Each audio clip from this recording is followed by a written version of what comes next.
Hello everyone and welcome back to Book Reviews with Anne. Okay, today we are going to do, instead of holding them up, I try to put them back here, hopefully you can see them. The two books, it's actually a trilogy that we're doing today, and it's Julia London's The Desperate Debutantes series, series, which I absolutely love. So there are three. I know that I only have two on here. I actually only own the two. I own the first one, which is The Hazards of Hunting a Duke, and the third one, which is The Dangers of Deceiving a Viscount. The third one, or the middle one, I actually read online. It's called Internet Archive. If you're not familiar with it, maybe you should check it out. It's really fun and it makes it really easy. You can rent books. It used to be a little different. They had it where you could rent it up to, I want to say it was a couple days, and then they changed it, which I think is actually kind of a good thing, but kind of annoying at the same time, where you rent it for an hour. I think you can rent it more than that if you sign in, which I do sign in, and you just read it online. You can borrow the book. It has borrow the book, and it really isn't a pain in the butt to re-borrow for an hour because all you have to do is just kind of like click on it. The only thing I have against reading books online like that is that I really don't like it, as I've said before, if I can't finish my book. So if it's loading or if my phone dies or something like that, I'm going to be extremely annoyed because I want to finish my book. I have a really hard time not finishing a book. So check that out. They also have an app for it, which like I said, I'm not a huge fan of, but it might be a resource that you'll enjoy. So totally check out Internet Archive if you want a place to get books and maybe not buy one. So it is free. It's totally free. Thank you, Internet Archive. You're awesome. And no, I'm not sponsored by them or anything. I just like books because I'm a nerd.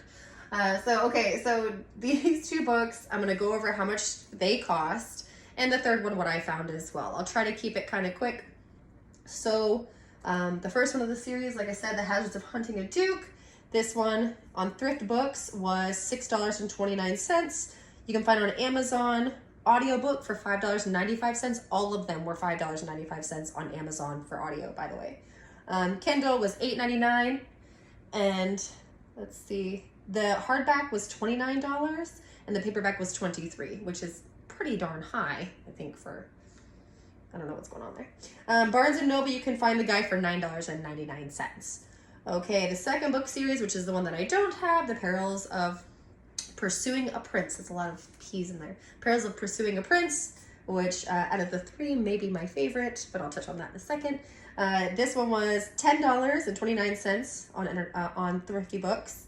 The hardback book was $13. The Kindle was $9.99.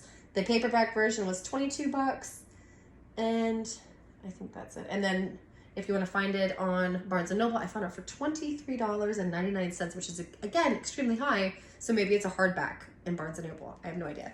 And the third one is $7 on Thrift Books.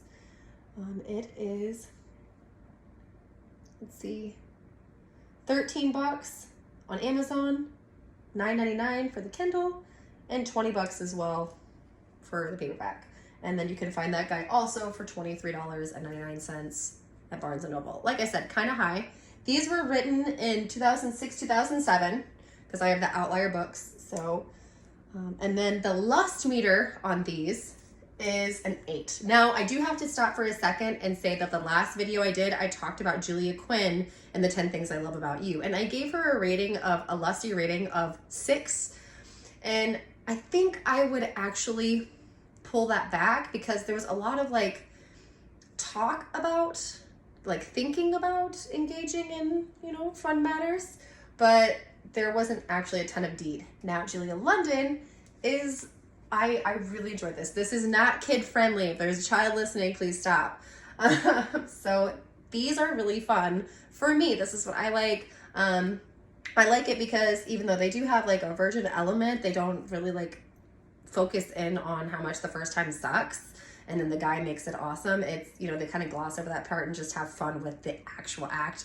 The second one I really enjoy because the guy in it goes downtown a lot. And I was like, oh, that's amazing. Who doesn't love a downtown visit? You know what I'm saying? Anyways, so they do have lusty things in them. Be heads up, they're not for kids and, you know, or young adults. Well, I guess young adults, but not. I wouldn't let my girls read these yet. They're not quite there yet. I'm like, that's a little bit too much for you to experience, you know, because you're still entirely too young. But no judgment for anybody else. So they are fun, but it is lusty. There are lusty elements in there. The girls could kind of be brats in it, but aren't we all at times? I found the characters to be fun and enlightening. Both of these definitely got a sticker, and I read those quite a while ago. I actually just reread them just to make sure. The second one, he is quite a bit older than her. They're both consenting adults, but he is quite a bit older of her. If that has a trigger for anybody, just it kind of has a heads up to that warning. And I'm trying to think if there's any other, I can't think of anything else that there would be a disclaimer for, other than the fact, of course, of like, you know, privileged people that are servants, obviously, because it's, you know, back in the day, and they're like princes and dukes and things like that. So they do have servants running around. So if that's a thing for you, if you don't like reading about that, that probably isn't for you. But then again, you probably wouldn't want to read historical romance novels. So if it is a historical romance novel, you might not like that. But I found it fun. So the adventure is of 3 different ladies. I'm not going to read the backs because, like I said, it's 3 different books. But the premise pretty much is that there's 3 different ladies. 2 of them are sisters and one of them is cousin. And they grow up together. And their mom had remarried because the dad had died. And the stepdad, while they were at a ball, the mother passes away, which is terribly tragic. But the inheritance goes to the stepfather. And the stepfather decides that he doesn't want to give them their inheritance and that he's tired of supporting them. He's going to marry them off to the first person that he sees because he has a longtime mistress and he's in love with her. He wants to go live with her and he doesn't want these girls around underfoot. And so he decides he's going to marry them off to the first person that offers, and they are horrified. They're horrified. They don't want that to happen. They're very much not wanting to get married off to, you know, someone they don't love. They want to be in love, which, you know, don't we all? And so they decide to hatch a plot, and each one of them has a different plan of how they are going to provide for themselves, and then in turn provide for their sister, you know, their sisters. They call each other their sisters. So it was really fun watching them on their adventures. Sometimes it's awkward and uncomfortable. So the first one was Ava. Ava's the oldest, and she decides she's going to snare the main, you know, the elite bachelor, and so she's going to snare him, and she sets out forth to do so. The second one is Greer, which is the cousin, and she decides that her parents are deceased, but she might have an uncle somewhere and up in Wales, and she decides to go find him and get her inheritance. If she does have one, she might have one, she doesn't know. So she goes to find it, and well, along the way, she meets a young Mr. Percy. I think it was Percy. Yeah. And they go to this castle where it's like the last living, not heir, it's the heir whoever got, after her uncles have died and all of the family died, he's the one that got her money. And so she goes to ask him, and he is enraged because this Owen that she's traveling with is, you know, just a terrible person, and so he doesn't trust her. He thinks that they're in cahoots trying to get money from him, and so he wants proof of who she is, so they are waiting to get proof from a letter from her, and of course along the way they fall in love and she saves him. It had a very Beauty and the Beast feel, and I am a huge Beauty and the Beast fan, so of course I loved it. I thought it was adorable, except for the fact that, you know, he was having tantrums, you know, because, you know, man, grouchy, whatever. Last one is Phoebe. Phoebe's story was also really fun. She's the younger sister of Ava, and she decided to make gowns to bring in income for them while they're waiting to figure out what they're going to do before the uncle marries them off. She wants to be independent, right?